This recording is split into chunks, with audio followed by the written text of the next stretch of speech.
let's see how Professor Shahab Enam can enlighten us in this regard.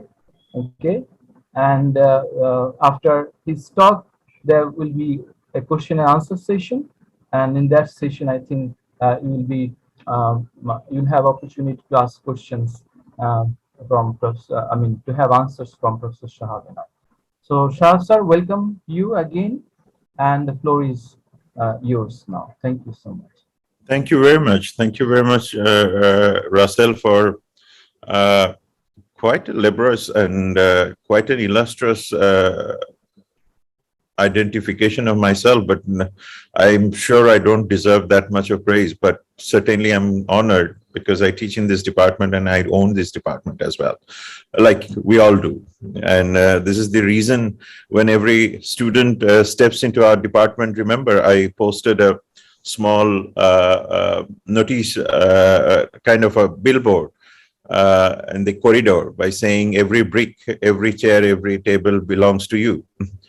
Right. So I think we belong to a department which has every potential to become iconic department, not only in the country but in the subcontinent. I mean, I have had this pleasure of traveling across the region many times, but I still believe that the resources that we have in terms of students and their merit, we still stand way better than most of the places I've been to. Which means the department itself is evolving. I mean, you have taken a great initiative. I almost forgot. This is obviously owing to my oblivious mind. And of course amnesia, that this initiative started back in 2015, 2016. I'm glad that it is now running and it is in your able hand, as well as the able students who have essentially contributed in the making and unmaking of this department.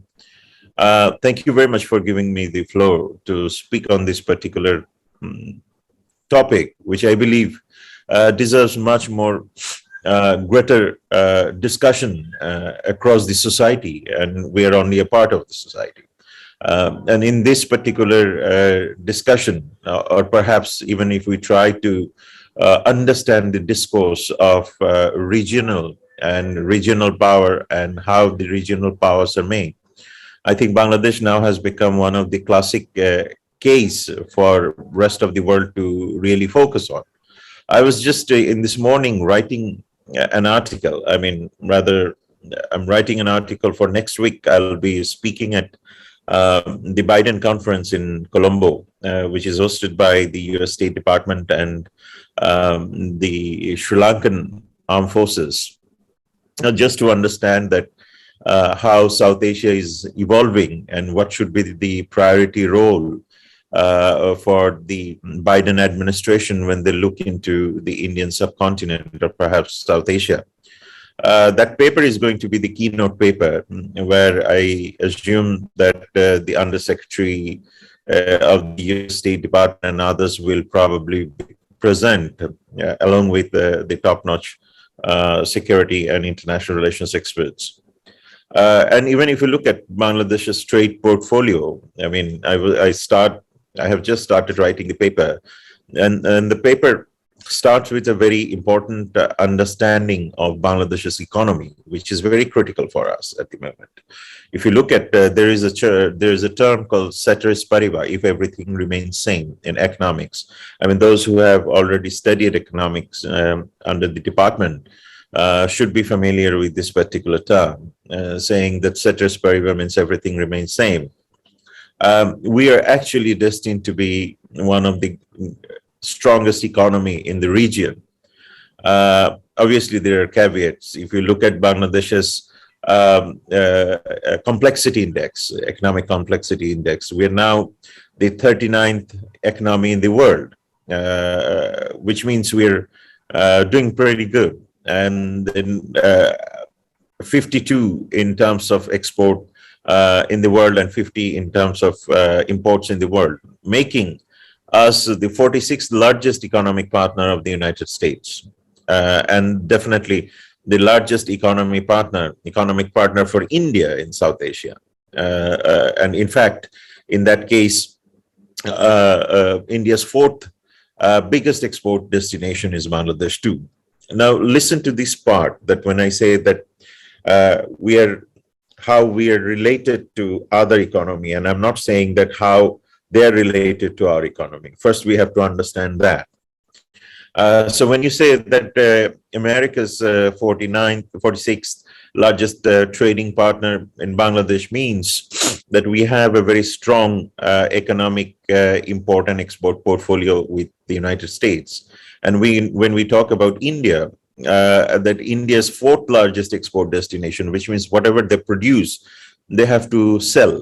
And where do they sell? One of the four countries where they sell their products is Bangladesh. So which means for India, Bangladesh is a critical country where they have a greater stake. Now, see it from the other side, that we import being means that we are not necessarily for us that we have to see as highly dependent in terms of export, but certainly in terms of import. So currently at the moment, our five largest export destinations, import sources is China, India, Singapore, United States, and Indonesia. On the other hand, our export goes where? So whatever we import, with that import, what do? We use it for domestic consumption, as well as we use it for producing the goods that we need to send abroad. So where do we send our products? We send our products to Germany, United States, United Kingdom, Spain, and Poland as the largest areas where we send. So that means whatever we import or whatever we get it from the outside makes us interdependent with the other countries, making sure that that import product is used for our export, which again makes us interdependent with the other exporting countries. Meaning, we are no longer an isolated country. We're extremely plugged in with the international powers. What kind of powers have I mentioned here? I have talked about Germany, we talked about United States, talked about United Kingdom, Spain, Poland, India, even of course, not to forget, definitely the Chinese. We need to have that particular interrelated interdependence to be ensured. But there is a question. So I was studying in London back in 2000. So I was there for one course from Dhaka University sent me. And one of the questions that Barry Wuzan asked is that, do you think that there is a limit for interdependence? I mean, how far can you remain interdependent with other countries? Where is the limit? And that question actually changed my mind subsequent years by saying that, yes, of course, we need to be interconnected with every country, but how far can we be interdependent or perhaps dependent on other countries? Now, that's exactly where I was looking into, that you have the export-import diversification. But on the other hand, there is the question of, if we want to do that, we need certain parameters. Now, the parameters are quite complex. So this is exactly where now from economy, we graduate to the term called geopolitics. Now, geopolitics comes in by saying that, look, all these countries are now having some sort of problem with each other. The Germans have problem with the Russians and the Ukrainians. And the Ukrainians have problem with the European Union at the moment, in a sense, whether they will be able to have access to European Union or not. And then, of course, the Russian invasion of Ukraine has created a polarity within the international politics, where you are now seeing the new types of dynamics emerging between Russia and China, and then subsequently with the Turkish and the Iranians and others. So which means our export and import destination is going to be now pretty much into some sort of scrutiny. On the other hand, if you look at the geopolitics in the Southeast Asia, where you now see an interesting term called Indo-Pacific. Now, Indo-Pacific is one which has been coined by the Americans, which has different meanings. For the Americans, it is about free and fair maritime access, maritime resources and movement. On the other hand, Japanese also thinks that it has to be free and open in the Pacific, where everybody has equal access. But on the other hand, the Indians have much more security parameter to this particular in the Pacific, where they essentially sees China as containing them from all the sides. And then of course you have the in the Pacific countries like Australia has created a new alliance called AUKUS, which is Australia, UK, United States, bypassing the French, of course. And the French were pretty unhappy. I mean, French thought they will be selling $30 billion worth of nuclear submarines and whatnot. But suddenly one fine morning, Emmanuel Macron woke up and saw that, okay, the alliance has changed. So that means you're now seeing that unpredictability in the making of new alliances, new institutions too. So Mr. Putin, when he invaded Ukraine, two things happened, obviously. It has shaken the multilateral institutions like United Nations, European Union, NATO. On the other hand, he also created a new fear that the bigger countries can actually invade the smaller countries at their ease. In that case, the world will always be divided. So that's why I say that it is not that the world is divided on Ukraine, but the world is divided on the issue of Russia and United States relationship. So that means that we are now seeing some sort of fundamental, or what I call tectonic changes in international politics, through which, remember, the trade portfolio that we have talked about is very much linked. So that means Bangladesh's rise of economic growth essentially is now also not only an economic growth, but a part of the geopolitical great games. Which means, again, in many cases, as you have heard very recently, the US Undersecretary Noland was here. And Noland was pretty much clear about it, that Bangladesh should be a part of the Indo-Pacific strategy that the US pursues. But also they have been talking about many other things, which are the foreign policy corner of Biden administration, including human rights, accountability, transparency, and equitable foreign policy, and definitely the Indo-Pacific region. Why in the Pacific region then becomes a problem for us is, again, this contradicts what we call the BRI, Belt Road Initiative, that the Chinese have floated, and we have signed an agreement with the Chinese government to essentially be a part of the BRI initiative.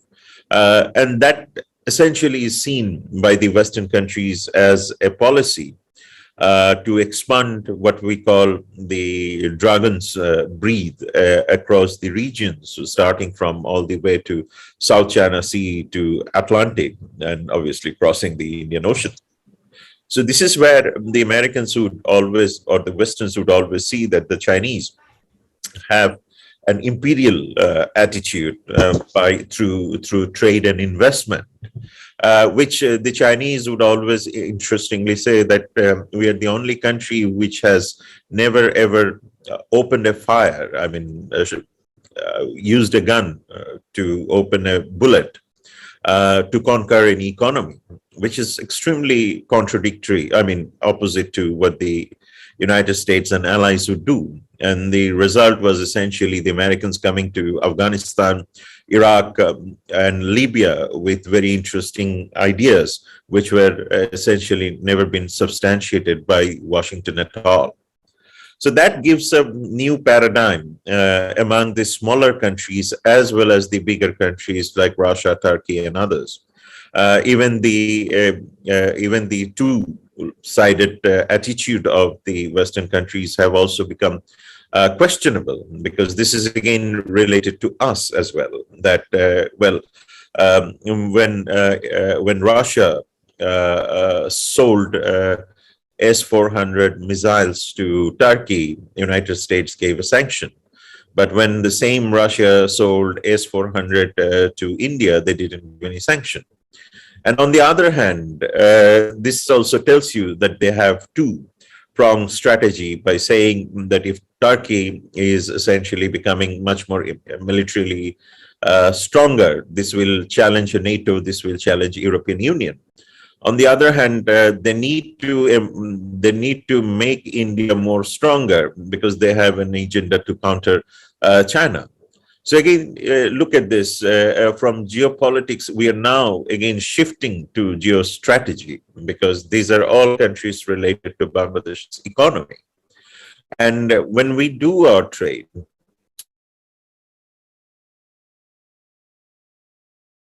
about the countries which are going to be sanctioned and which are not going to be sanctioned. If there is a country that is being sanctioned, we can't do our trade. Again, this is the reason where the geopolitics and geostrategy coincides. For Dhaka, the obvious reason is if the Chinese are essentially becoming a target of sanction, then doing business with China will become a very difficult part for Bangladesh, because in that case, financial regulation, importing goods, all will be difficult for Bangladeshis, particularly Bangladeshi entrepreneurs and private sector. On the other hand, if there is a tension between China and United States, we will also be having trouble. For obvious reason is then there is a diplomatic pressure on Bangladesh that how we can balance our import from China, which is needed for our export to the United States or the Western countries, as you have seen. All our major exporting destinations are not, unfortunately, neither in Asia or Africa. It is essentially the Western countries. Now, so Bangladesh is actually sitting in between the geopolitics that is happening across the world, geostrategic changes that is happening across the world, and then certainly our foreign policy remains very, very tight. And in that case, even if you look at the Ukrainian crisis, the whole European Union was pretty much pushing Bangladesh to really take a side in terms of the Kremlin's invasion of Ukraine. And the problem is that we neither can accept it nor can deny it for a reason. We cannot deny it because the Constitution clauses of 25 essentially empowers us to be in the side of the Ukrainian. But on the other hand, geopolitics and geostrategic determinants essentially puts it in a very awkward situation for which it was very difficult for Bangladesh to exert their essential support for the Ukrainian. But subsequently, in the second resolution of the United Nations, Bangladesh supported Ukraine in terms of humanitarian assistance and so on. So that means that even if you think that whether Bangladesh can always act independently in terms of its choices is sometimes often becomes difficult. Because again, going back, we have the economic priority as the priority. On the other hand, we have the geopolitical and geostrategic compulsion looming around. And that too, again, comes to the whole idea of the Bay of Bengal, just as an example. So if you shift yourself from the whole gamut of European theater, come to the Bay of Bengal theater, which is increasingly becoming subject of interest for the Indo-Pacific countries as well as BRI countries. Now, why BRI countries? Because for China, Myanmar is essentially an important country because this is also a source for them as an alternative to Malacca Strait. I mean, and if the South China Sea and Lower Andaman and the Malacca Strait ever becomes under control or some sort of conflict, the Chinese would need their products to come to the southern China or the eastern China, and for which they need Myanmar like anything. So when the Chinese abstained in the case of Bangladesh-Myanmar Rohingya issue was again pretty much what we have done in the case of Ukraine, because they, one hand, they have trade and investment to go on with Bangladesh, because here comes the whole idea of regional power, because they figured it out that Bangladesh's economy is stable and much stable than most of the economies in South Asia. So therefore, one hand, they have an important stakeholder. They see Bangladesh as an important stakeholder in which trade and investment is very much needed for them, as well as their strategic investment. And strategic investments are pretty much like, as you know, that they're now helping us to build airport in Cox's Bazar. There is a submarine base in Bekwa. Then there is special economic zones and so and so. Everything is there. So that's the reason the Chinese see that Bangladesh is very much needed for them, for economy, for investment. On the other hand, we need the Chinese for, as you have seen, that they have become one of the critical and important trading partner, as well as they have become one of our most important investment partner too, right? So in that case, investment in a sense like infrastructure building and so on.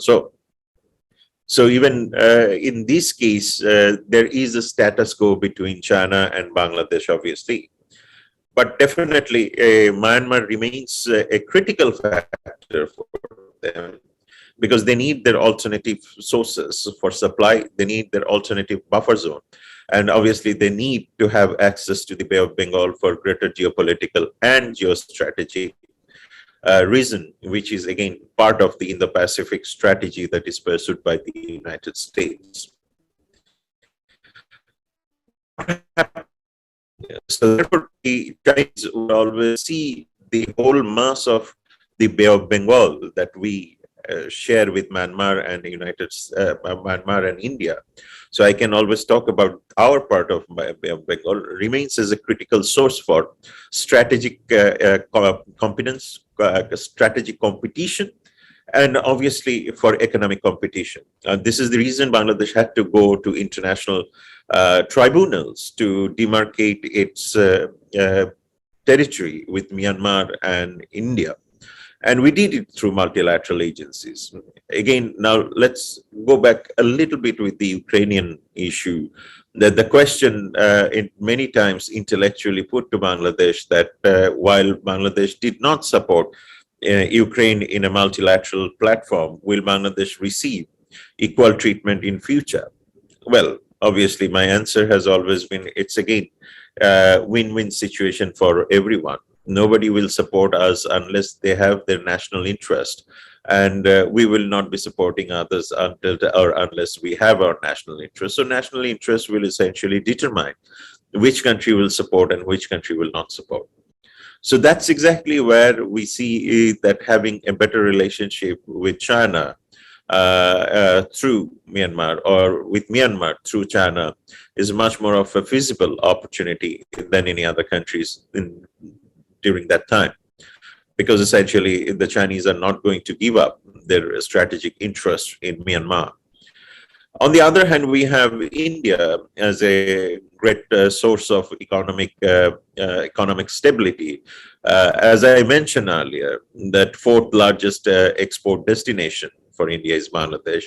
And even if you go to India, you would essentially see a lot of money that flows from Bangladesh. Indians are working here. And then obviously our people are going to study there. Our people are going to do medical tourism. And essentially Indian economy largely benefits from Bangladesh, which means we are able to spend that money and contribute to the Indian economy. But what does that mean? That means essentially, India's stability is of paramount interest for us because A, we import, and B, our money circulation and many other connection with India is quite strong. So the narratives of the security has largely changed, where everybody used to think that stability of Bangladesh is important for others. No, for now, stability of India, Pakistan, Afghanistan is essential for us to ensure that our economic growth continues and we don't fall into the geostrategic miscalculation done by these countries. And that is the reason we always essentially would like to see that more stable India is in our favor. Instead, what we used to see that Bangladesh needs to be more stable. Now, where does Bangladesh's challenge lies then? Obviously, these are the ways we see international politics for Bangladesh's rise as an economic powerhouse. Even if you look at Afghanistan, And in Afghan crisis, Bangladesh took a very clear foreign policy stand by saying that we will not recognize the Afghan government or perhaps Taliban until or unless they ensure certain things, including women empowerment and education, youth empowerment, and so on, so on. So again, we did not fall into the geopolitical trap over there. So the new geopolitical reality in South Asia that has emerged after the US withdrawal from Afghanistan last year is essentially the Chinese-Pakistani alliance in Kabul. And then on the other hand, you have the Russian-Turkish interest in Kabul, because the Central Asia remains as a background for both China and Russia. So you're now seeing that the new players are already inside South Asia through Afghanistan and Pakistan, which is essentially China, Russia. On the other hand, for that, certainly for the US, it is critical to really ensure that the Indian stability, Indian political and economic growth is met, which is, again, if you read the new Indo-Pacific strategy that has been produced by the White House in last February 2022, is critical, in which the Americans are now trying to strengthen the capabilities of India to really respond to the rise of China-Pakistan alliance, and obviously Russia, China, and Pakistan alliance, which is essentially very critical for them, for Washington, to pursue in the Pacific strategy. So that means Bangladesh is again witnessing that in its neighborhood is fundamentally changing, and that is again further complicated by the Rohingya crisis. And Rohingya crisis came along with Rohingya crisis, the military government came in Myanmar. So even if you look at Bangladesh, it hasn't really escalated any kind of tension with Myanmar in terms of military, in terms of strategic leverages, but rather Bangladesh has been willing to cooperate with Myanmar in terms of economy, in terms of social and political development. But the problem lies is the Myanmar, being a regimental state, is not essentially open, or perhaps it has not been able to absorb the goodwill that Bangladesh essentially shows to it. But there is a change in Myanmar too. So there is a growing interest in Myanmar to recognize Rohingyas are not Rohingyas, but at least to take some Rohingyas back in Myanmar, because they need to show international community that they have done something. But again, that should not be the criteria for us to send the Rohingyas back until or unless there is a firm commitment coming from the Myanmar by saying those who will be going back will not be persecuted. Meaning, while we haven't signed the refugee convention, but we are still giving them the status almost that a refugee would do, and we are not pushing them to go back. Rather, we are asking them to go back voluntarily if they are willing to go back. So why we haven't resorted to any kind of conflict with the Burmese? The very simple reason is economy once again. So even because 170 million people are in this country who needs to be fed, who needs to be given some sort of welfare, at least, so which should be acceptable, and that would take time and energy and resources. Now, this is where we would always assume that having a conflicting relationship with Myanmar will essentially be detrimental, and the Rohingyas will be here for a long time, assuming, as I would assume for now. And that is going to be a problem. But on the other hand, we can always have this problem resolved by empowering the Rakhine's economy and society through multiple channels, whether it is the Chinese, Japanese, or others, or ourselves.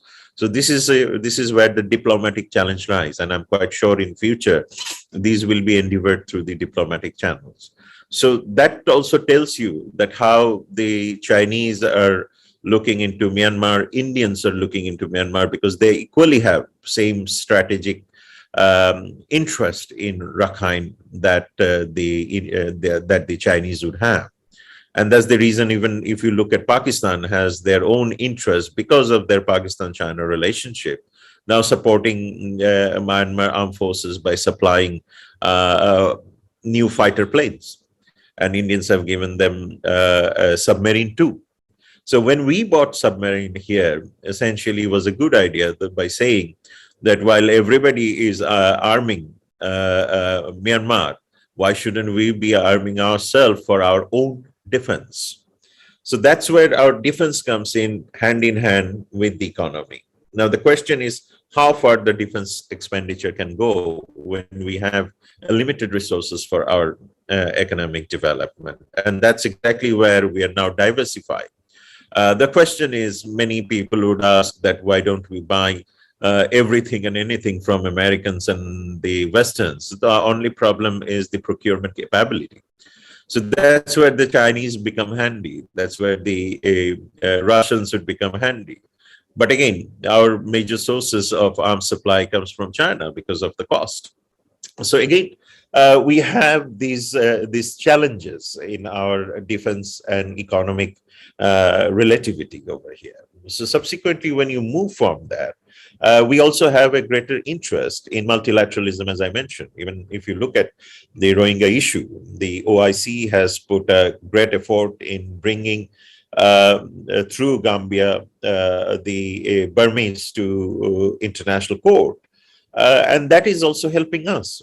But on the other hand, last week, the Americans have recognized the atrocities or the killings in Rakhine as genocide too. So which means we are now seeing that essential support for Rohingya issue, either it is repatriation or rehabilitation or third country repatriation, or perhaps bringing justice to the Rohingyas.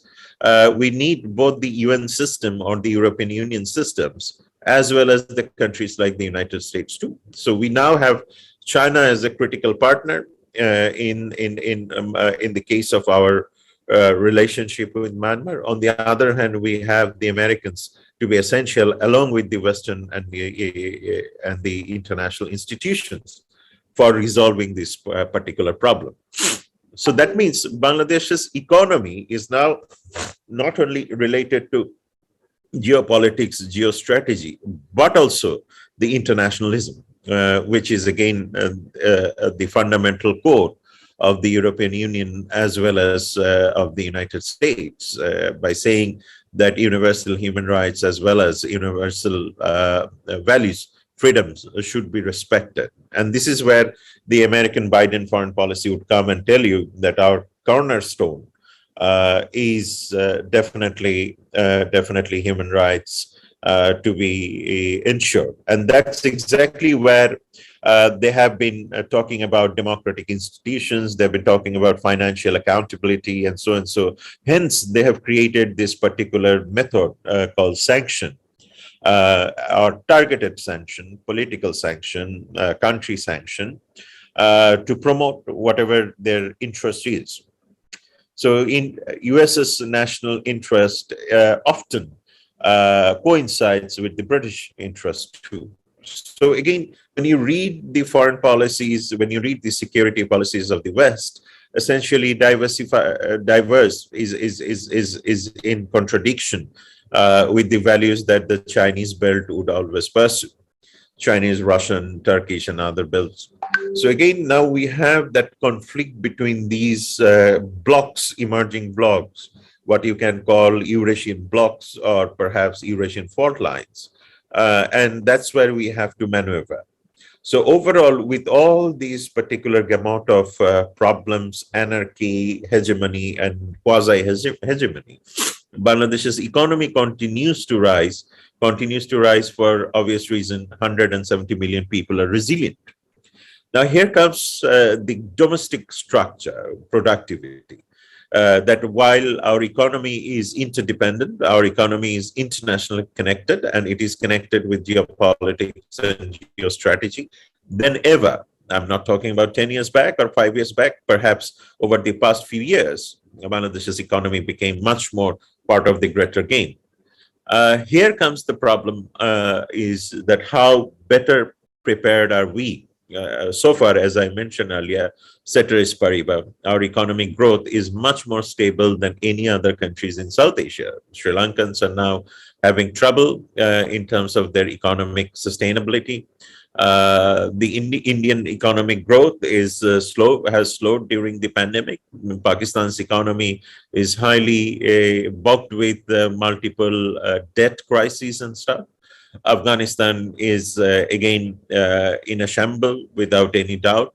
And Nepal and Bhutan are relatively stable, but in terms of economic depth, it is quite smaller. But their economy is certainly stable and doing good. On the other hand, Myanmar has a military government which is kind of again in a state of dire situation. So given all them, that Bangladesh's economy continues to grow. And why does it continue to grow? Because the resilience. And resilience can be interpreted in two ways. One, it is generally used by the Western development discourse by saying that people are able to come back even under hardship situation. I often sarcastically say this is just to justify that you don't want to give them their dues, so that they struggle and they leave. So this is my sarcastic way of saying. But on the other hand, the resilience is very important because we also need to move ahead despite political instability or any other instabilities. Even if you look at during last 2 decades, the political conflict in Bangladesh was quite rampant.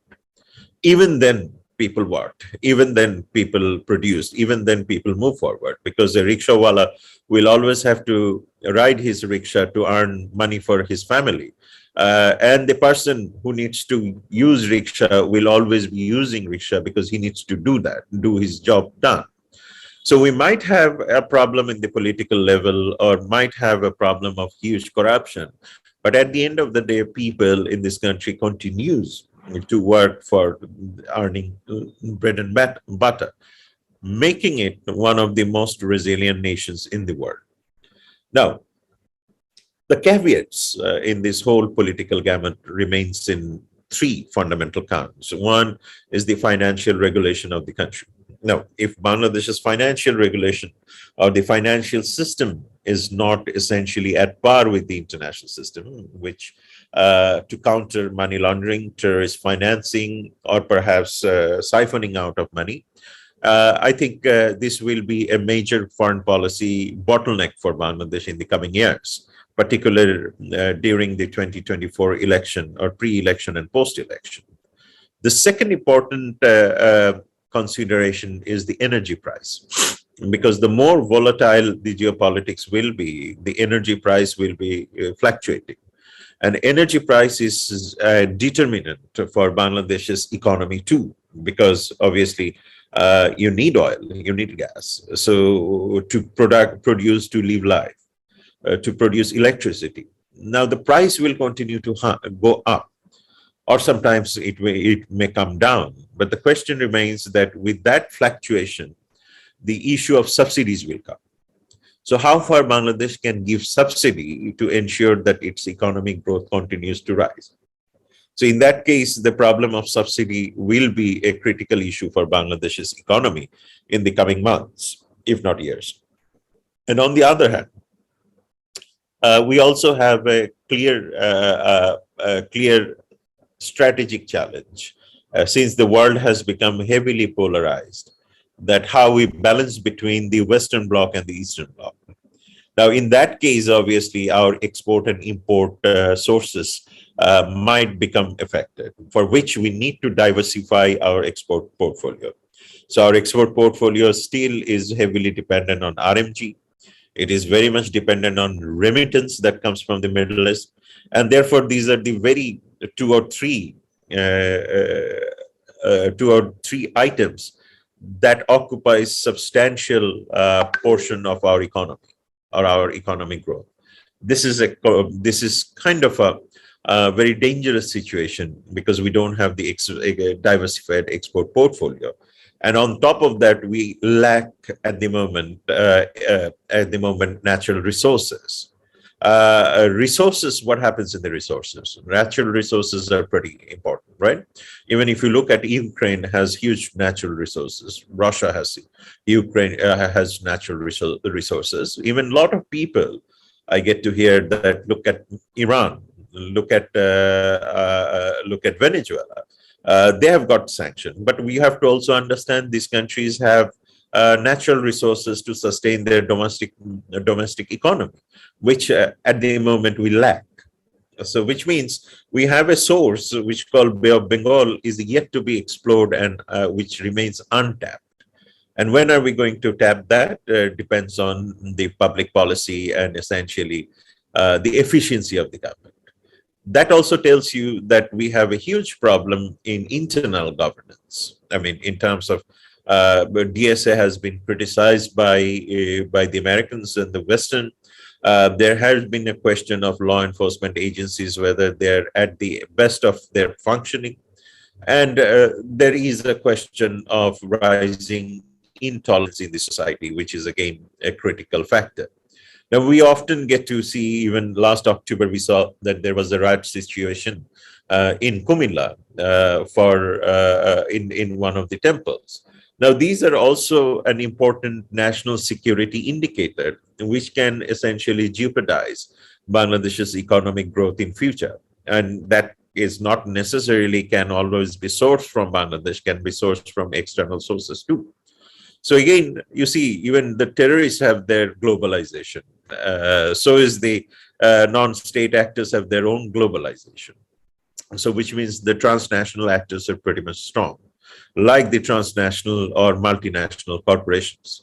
So this is where, again, the challenge comes, that whether the society will always remain tolerant or always remain plural by bypassing the socio-economic or socio-religious prejudices.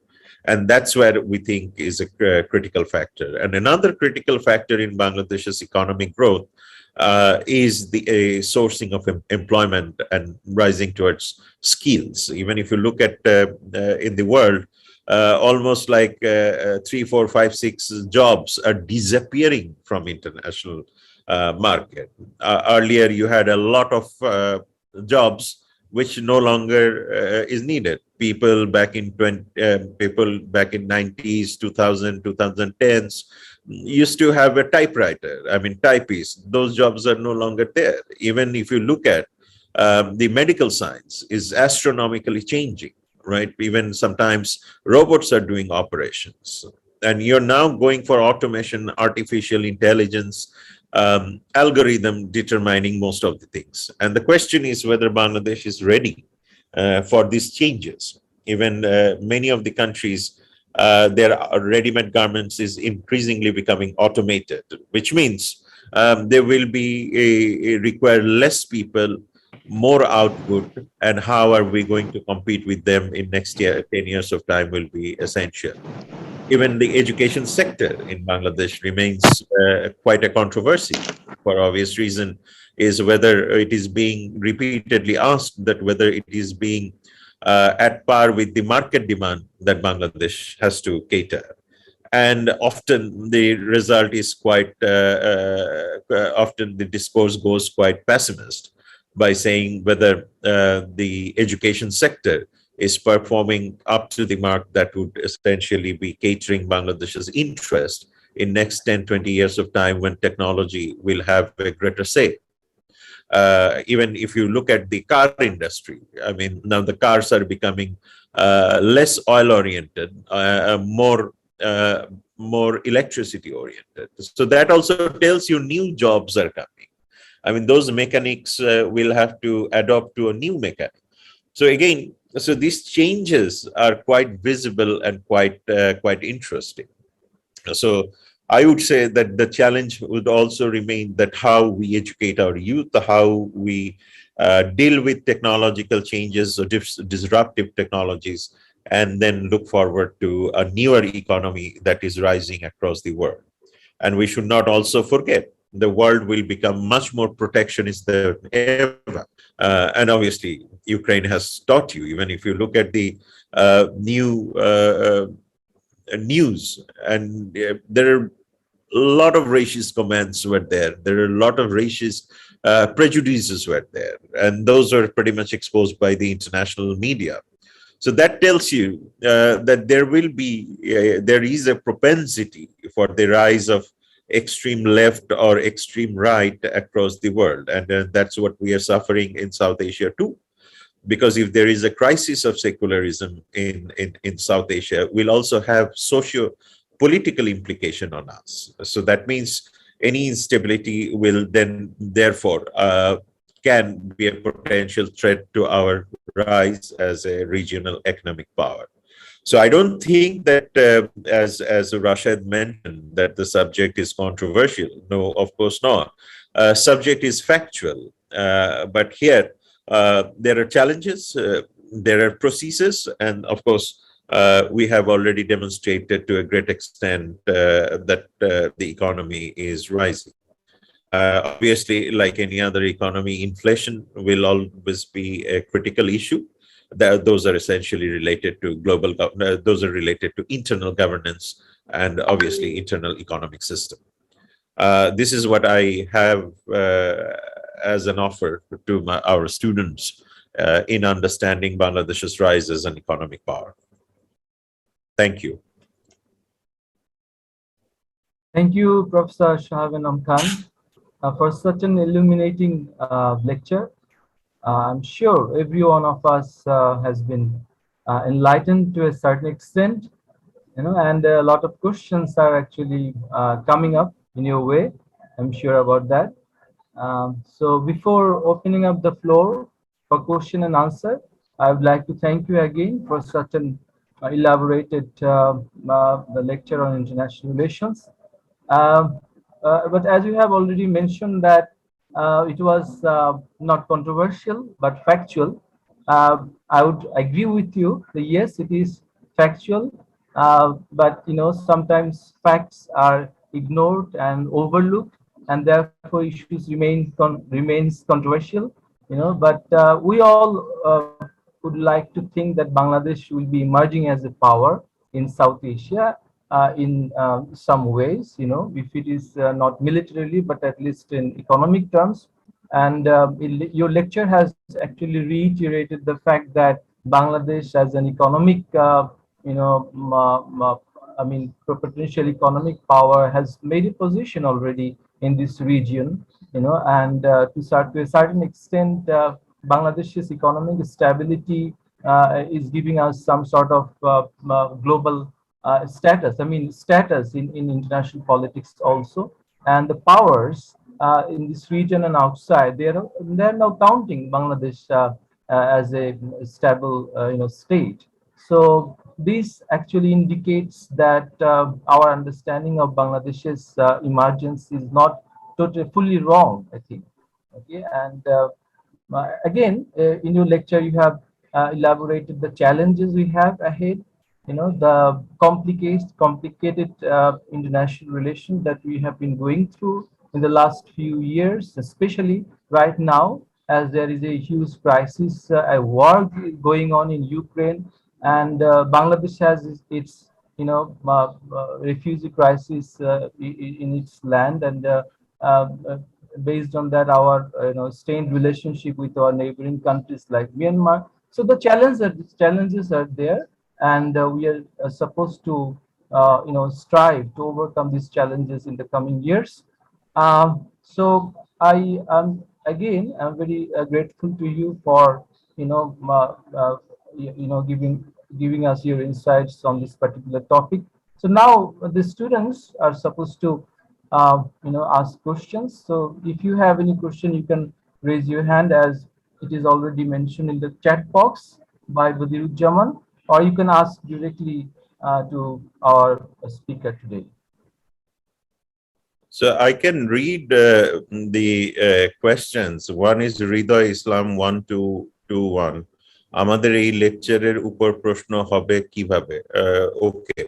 I have an answer for him. Write a 2000 words essay on this and submit it to Rashid sir. So sorry about that, because this question is quite weird and there has to be a weird reply. So Rashid, please get a 2000 word essay from Rida Islam and send it to me, please. I'd like to read that. Sir একটা প্রশ্ন ছিল। দাঁড়াও, আমি second প্রশ্নটা পড়ে। So there is a question: how well is India evaluate Bangladesh's emergence as a power? What will be determinants of in the Bangla relations in the near? Well, the first of all, how India evaluates Bangladesh as an emergence power. Rather, as I mentioned, remember one very important issue, that India's stability is important for us, right? Which means we now have to see that the Indian economy, Indian security is essentially stable. Whether we will be able to ensure it or not, that's a question. But certainly, to a great extent, our economy shows that we are helping. Bangladesh's defense is not the key priority in Bangladesh's economic well-being. Henceforth, if they evaluate Bangladesh through defense prism, probably that will be a mistake. But on the other hand, if it is evaluated through economic, then certainly every indicator says that many of the indicators are better than any other regional neighbor.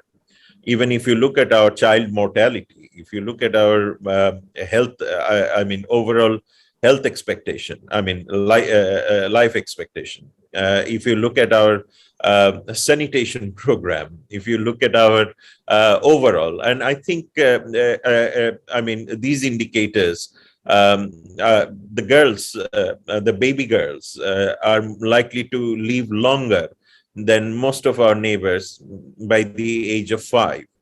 So we have problem of malnutrition. We are still working on malnutrition, but eventually in future, malnutrition will be dealt with. But if you look at these basic indicators, I think we have done much better than most of our neighbor.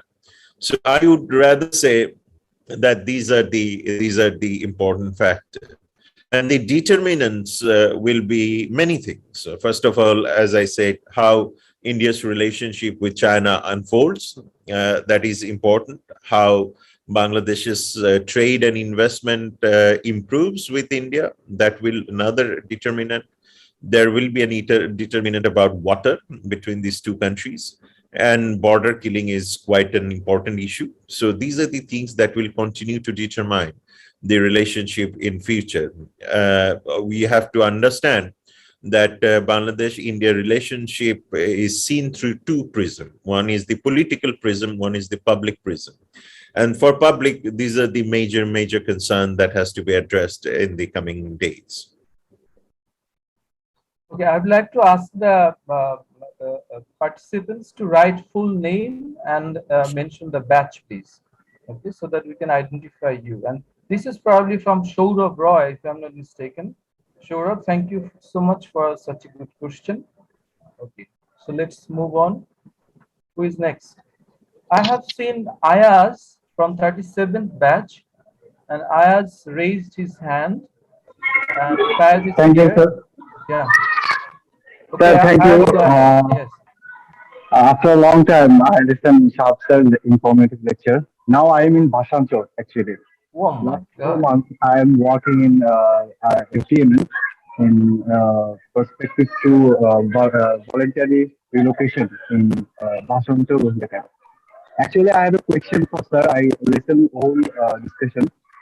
So, sir, as a power, as a Bangladesh has an emerging power, what kind of strategy would like for refugee aspect Bangladesh can agree with Myanmar, actually? We saw last few months, European ambassadors come, US high official or delegates come in Bhasanchar. They are always asking the challenges about the camp situation, about the FDM, but they are not said about the voluntary deportation. So, what kind of our national strategy about Rohingya or state FDM? Thank you, sir. Well, first of all, the biggest thing that we have done is we have given land to the refugees to live. So, whereas technically, I mean, for all practical purpose, rather, they're stateless. While the document says that, official document says that forcibly displaced Myanmar FMD displaced Myanmar national. Myanmar nationals, right? But on the other hand, they have their own identity, something called Rohingya. So that's something the Burman society is not willing to accept. What does it mean? It means it is very difficult for them to return and get assimilated with the society unless the issue of identity is resolved.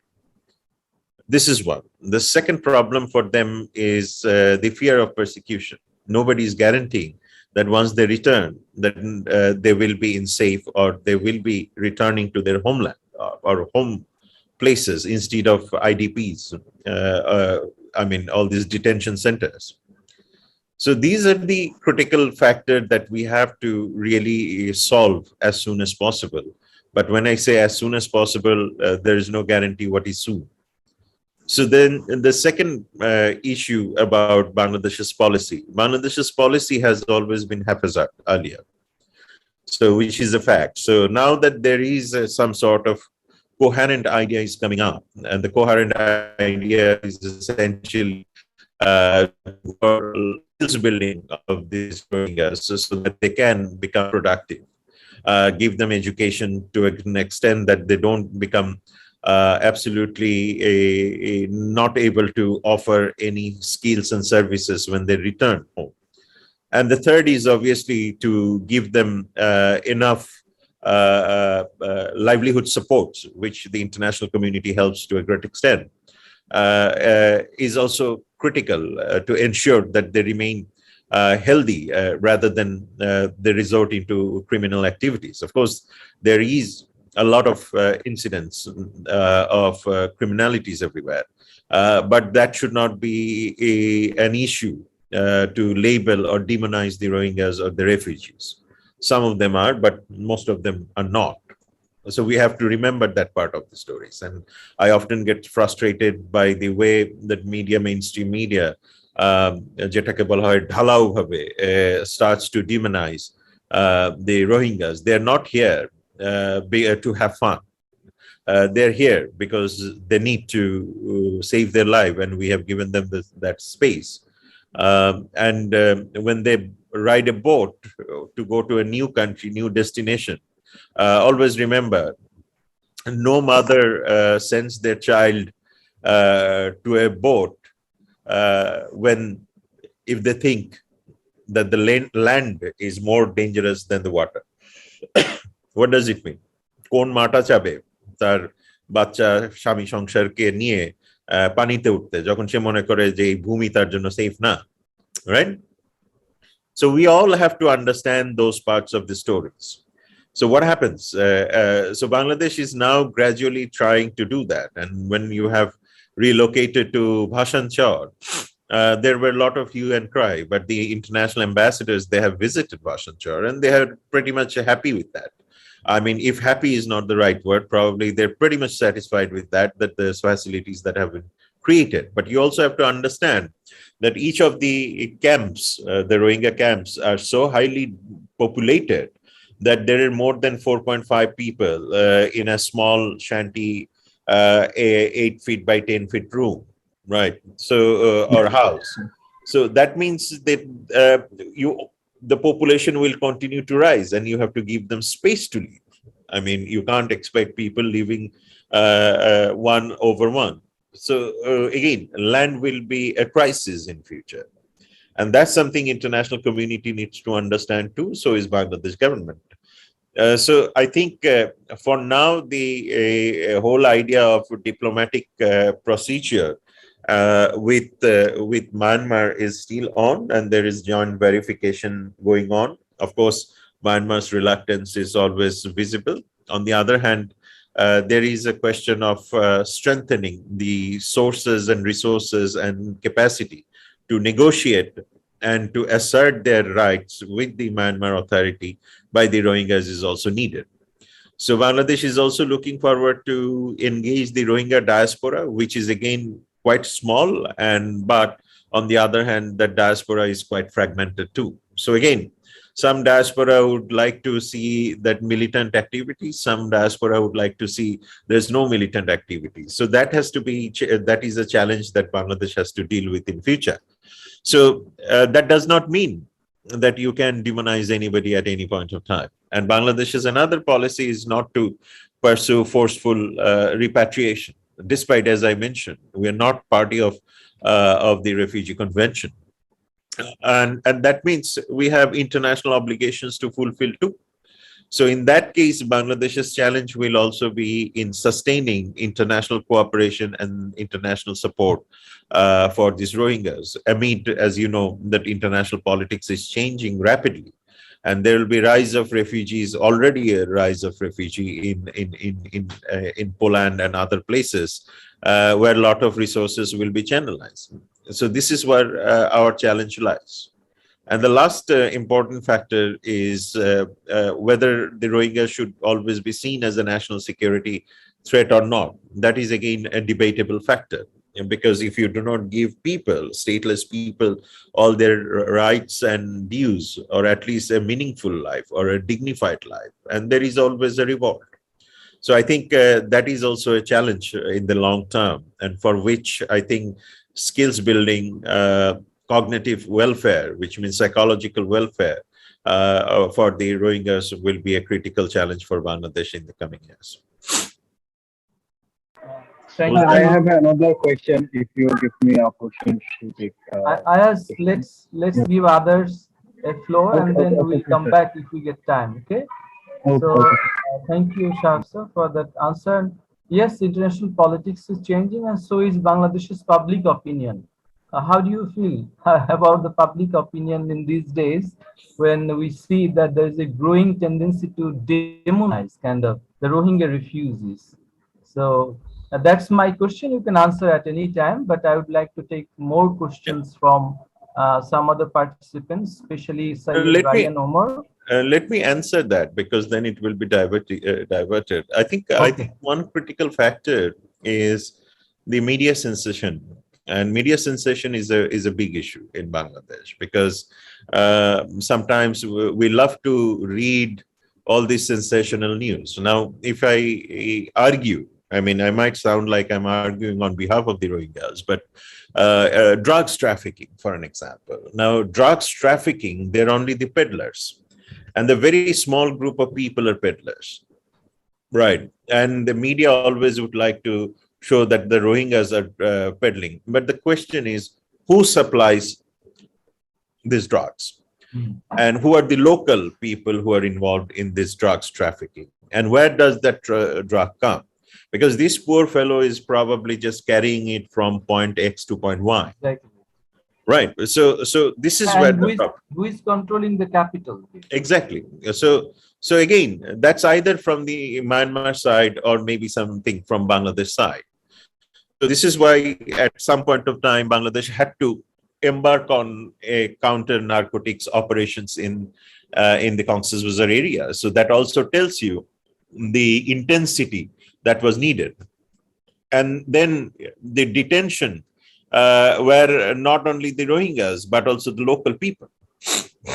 This is where media often gets oblivious. I would call selective amnesia, right? So again, so who controls and how these coming remains as a big question, and that has to be intercepted rather than just putting some of the Rohingyas who is just poor because of money they have been peddling. So this is a problem. The second problem lies with them is not only the drugs and narcotics coming, is the human trafficking. And human trafficking is not the Rohingyas would like to send their girls and men uh, to be in prostitution or anything, or going out. But the problem lies is, again, there is a demand. And the demand is not in Bangladesh, demand is in the other countries. This is where one has to also look into that who are the people who has this demand for human trafficking. So again, the question rise is that the Rohingyas, it's natural. Bangladeshis are now sinking or drowning in Mediterranean waters. For what? They're not Rohingyas. So again, we also have to understand, in that case, Rohingyas situation is even more dire. So they would like to see a better life like you and me. Now that compels them to be a victim of human trafficking, but somebody has to be the trafficker here. So trafficker has to be someone who has some sort of authority, connection, access, and a mapping of geography too. So that can be local, that can be Burmese, that can sometimes be Rohingyas themselves, that can be anybody. So therefore, again, when we demonize them, that gives a sensation and gives them some sort of empowerment to the local traffickers or drug traders, that, okay, let's put it on the shoulder of the Rohingyas. Yeah. So this is where the problem. Again, if you look at ARSA, for an example, I mean, ARSA, I have a complete understanding that this is an organization that was originated in Myanmar and that has always been at par with Tatmadaw. And the question is, why ARSA being calling themselves as pro-Rohingya, killing Rohingyas inside the camp? So that tells you again the question. Again, if you look that the Burmese narratives is to ensure that the Rohingyas are considered as terrorists. And then this ARSA is creating an environment where everybody is now seeing them as terrorists. So you actually fall into the narratives that the Burmese would like to preach everywhere. So this is where media again gets oblivious or confused by saying that, hold on, I have to tell many times, ma'am, hold on. If they are standing for the Rohingyas, why are they killing Rohingyas? Are they involved in all this? So therefore, they are not. So you are falling into the, sometimes media itself creates a narrative that sounds like I'm reading Tatmadaw's statement. So it is essentially a very much no understanding or sensationalism or perhaps fed news that creates the problem everywhere. It's like victimizing the victims further. This is, so we have this culture, even socio-political culture, the victim politics is always transactional for some people, and that's where the problem lies. Thank you, Shahab sir. And now Syed Ryan Amir, please go ahead. Syed Ryan Amir, yeah.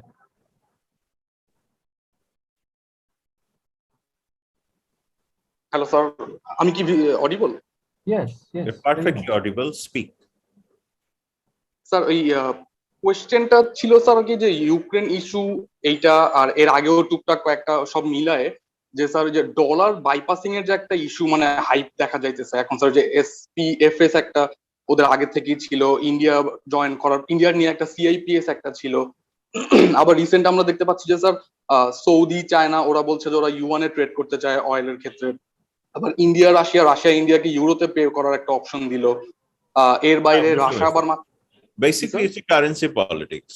Now, the currency politics is a major politics in international affairs. Particularly, it is dominated by three power centers. One is obviously the US, which is dollar, the European Union, which is euro, and pound, which is UK.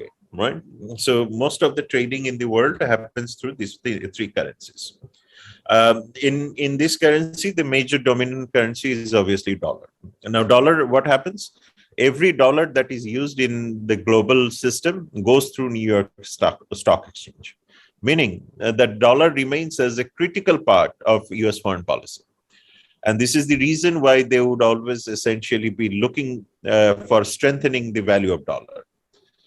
Now, this is why the Ukraine invasion has become a fundamentally a polarizing factor, because this is the time when both China and Russia, two of the largest economies in the world, have now agreed that they will be trading more in ruble or yuan or local currencies than the US dollar.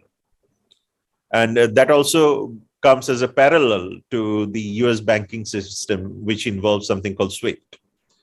So nobody wants to be under sanction, and nobody wants to be under whimsical sanction that somebody is using SWIFT and I'm doing my essential trade and I'm going to get a sanction. So again, you're now seeing that parallel economic initiatives, parallel economic institutions are coming. So this is why, even if you look at the Iranian case, Iran used to do their oil trade through dollar, and Iran started to shift their dollar accounts to euro account. And that's exactly the time when the conflict started with the US Treasury. So this is why the new politics of currency will essentially be there. Moscow has clearly told not friendly states, as they mentioned, the countries, those are not friendly, to pay their oil and gas prices in ruble. So again, if you have more ruble infused in your economy will always be resilient, because then you're not vulnerable to external shocks caused by US dollar or stock exchange. So now you're seeing that this politics is coming. Again, Bangladesh has now offered that whether we will have a barter system with Russia in terms of our payments. Even Bangladesh had a $50 million garments export, which we have canceled now, right? So because the banking system, we haven't been able to really join or create or perhaps be a part of new financial arrangements as we have seen. So which means the challenge for Bangladesh is quite a lot. How we are going to integrate ourselves. Now, if we start to change, okay, from tomorrow, we will no longer be using dollar. That's not going to happen, because your banking system is not prepared, your economy is not prepared, because your economy is dependent on the Western economy. So this is why the currency politics and currency trading will also be a fundamental factor in the geopolitics of stability in and around the region. Thank you, Shahab sir. Thank Now, you, sir. Shariful Islam. Shariful Islam, are you there? Yes. আসসালামু আলাইকুম Walaikum Salam. Go ahead. Sir, আমি Shariful Islam, IR47। আমার যে কোশ্চেনটা ছিল সেটা হচ্ছে যে বাংলাদেশ ইন্ডিয়া এবং বাংলাদেশ চায়না রিলেশনশিপের ক্ষেত্রে এখন যে ব্যালেন্সটা আমরা দেখতে পাচ্ছি, সেটা কি ইমার্জিং পাওয়ার ইন সাউথ এশিয়ার ক্ষেত্রে কি এটা কি কন্টিনিউ করবে, নাকি কোনো একটা সাইডে যাবে? এবং যদি কোনো একটা সাইডেও যায়, এক্ষেত্রে যদি আমরা যদি কি ফরেন ডিরেক্ট ইনভেস্টমেন্ট কিংবা ফরেন এইডটা দেখি, সেক্ষেত্রে যদি আমরা চায়নার সাইডেও চলে যাই, সেই ক্ষেত্রে আমাদের আসলে কি কি সমস্যা হতে পারে India as our neighbouring state? I have explained it quite elaborately, essentially, how this tilting will have a problem. The first of all, you have to get your narrative right, which is that Bangladesh has to balance between the import and export, which means China and the US. India is extremely important for Bangladesh for its political, local, geographic, and other relationship, and obviously trade. But our major trade happens between China and United States. So our major challenge is not the relationship between China and India until or unless there is a war or certain things. But on the other hand, we have our payment schedule, we have our payment, we have our trade, we have our tariff, and everything is related to the Western Bloc and the Chinese. So we have to have that particular balance. Now, there is no straight-cut answer whether if Bangladesh becomes pro-China, what will happen, or pro-United States, what will happen, because these are all conditional on the changing atmosphere. We have remained abstained in the case of Ukraine. Again, we also supported Ukraine when it came to humanitarian ground. So it depends on what kind of situation, what kind of geopolitical situation will happen in the coming future, and that will determine how we will. If at the moment, if we are pro-China, obviously there is no harm about it because your import is needed, and the United States is well aware of that. So contrary to many people who would say that, okay, having good relationship with China means America will be unhappy. No, because whatever America is buying from us is cheaper, and it is cheaper because we have cheaper supply. So don't forget that the American economy has interest. On the other hand, if we are pro-America, there's no problem with the Chinese too. The very simple reason is they need to sell their products too, because this is called recycling of money, recycling of product.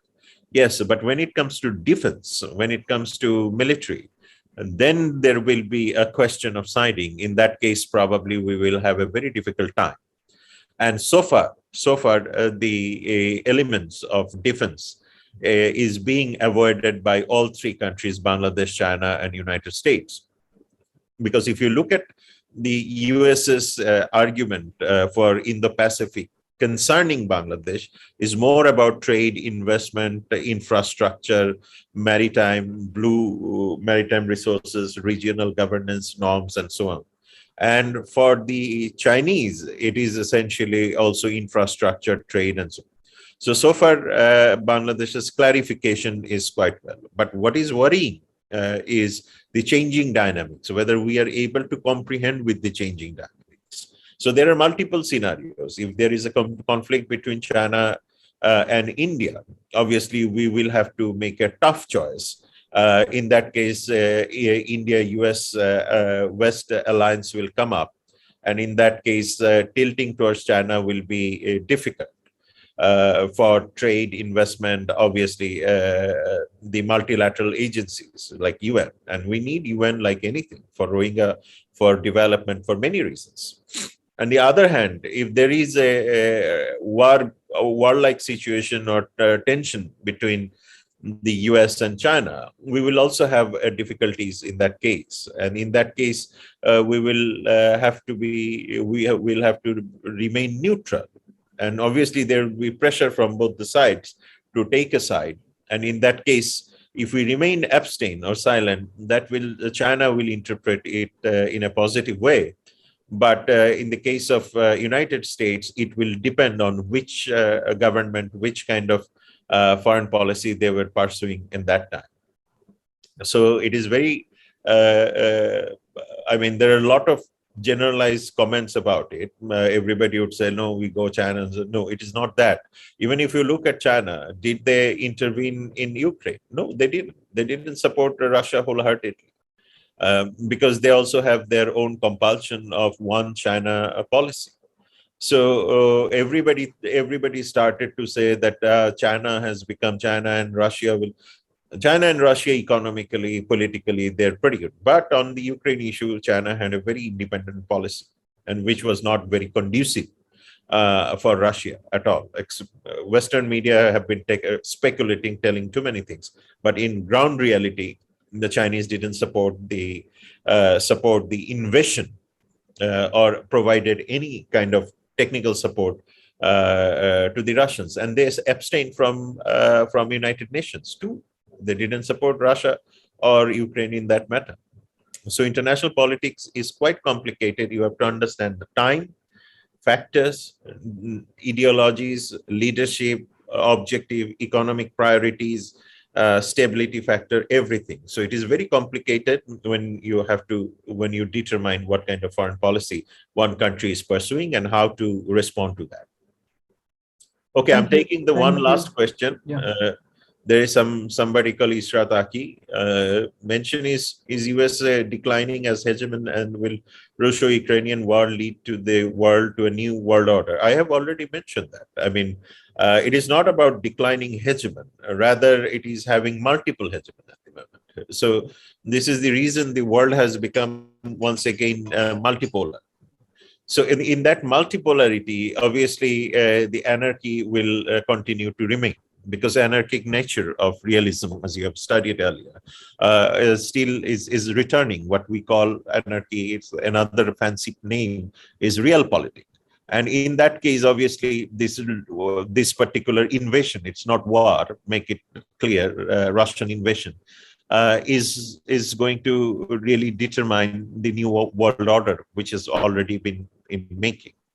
And regarding Biden administration's tilting, Biden administration is not tilting towards South Asia. They are now aligning with South Asia and Southeast Asia through Indo-Pacific strategy for sure. Because this is the reason why you have to read the new Indo-Pacific strategy that has been released by the White House last February 2022. So in which obviously Middle East remains as a critical power gravity for them. But on the other hand, to contain China, South Asia and Southeast Asia is equally critical for them. So I think the question is not about prioritizing, rather question is about equally important for the Americans at the moment to look into Indo-Pacific as a source of their power game with China and others. Thank you, Shah, sir. And if you don't want to take any question, we can end it here. But I think there are a few questions. A few participants were waiting. Ayaz, would you like to add a few things more?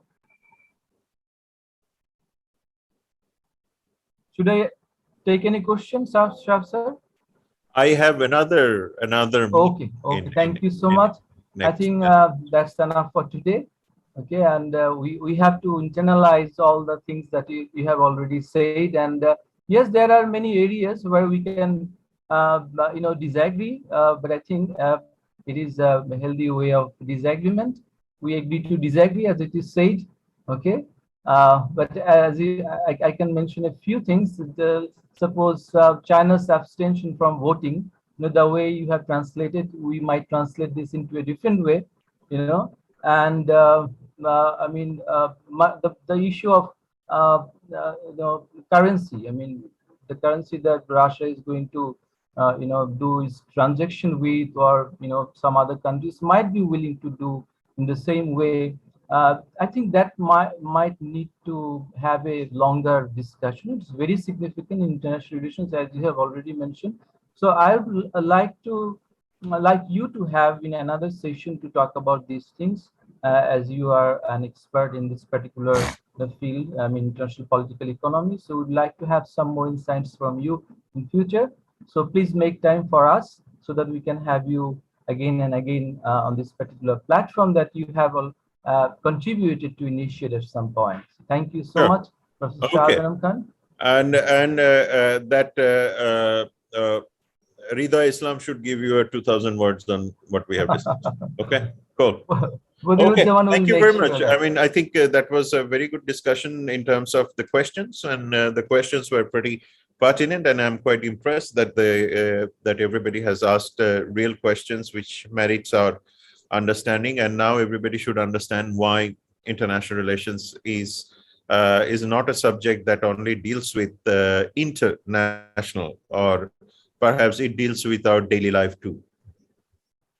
Okay, thank you so much. Thank you. Okay, thank you. And thank you all for participating. So let's end here. Jaman.